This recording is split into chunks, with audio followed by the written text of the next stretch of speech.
ठिकाणी आमचे जितेंद्र भाऊंसोबत रामभाऊ आहेत, जे म्हणजे ज्या ठिकाणी डोंगरदरे असतील, किल्ले असतील, आमचे गड किल्ले, त्या ठिकाणी जर उन्हाळ्यामध्ये वणवा पेटला तर 24 तास अवेलेबल असताना आमचा हा माणूस रामभाऊ, आज तुम्ही, मला तर वाटतंय की यापुढे तुम्हाला जायची गरज नाही, कारण वृक्ष नसेल तर वणवा पेटणार नाही. तुमचं याच्यावर काय म्हणणं आहे? खरं तर आपण गावाकडे चला हा संदेश गांधीजींनी दिला होता. तो संदेश प्रत्येकाने मनोमनी बांधला पाहिजे. शहरातल्या पर्यावरण मित्राने गाव खेड्याकडे लागलेला वणवा विझवायला आलं पाहिजे आणि गावखेड्यातील माणसांनी शहरातील पर्यावरण वाचवण्यासाठी आलं पाहिजे. ही समन्वयाची साखळी कायम टिकून राहिली पाहिजे.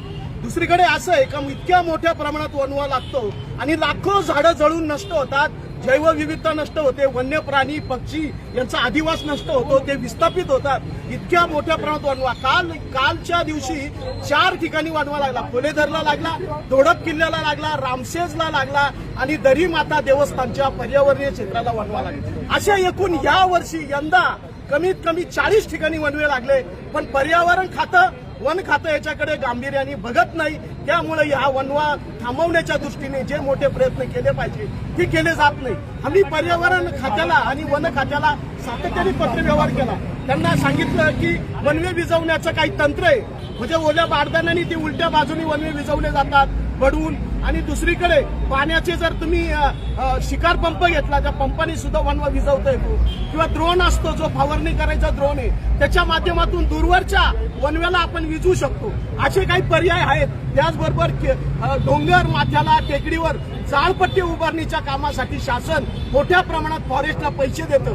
मात्र हे जाळपट्टी उभारणी होत नाही. जाळपट्टी जर उभारणी झाली तर वणव्याची दाहकता कमी होईल. एक ठिकाणी लागलेला वणवा दुसरीकडे जाणार नाही. म्हणून वणवा हा थांबवण्याची गरज आहे. लाखो झाडे नष्ट होतात.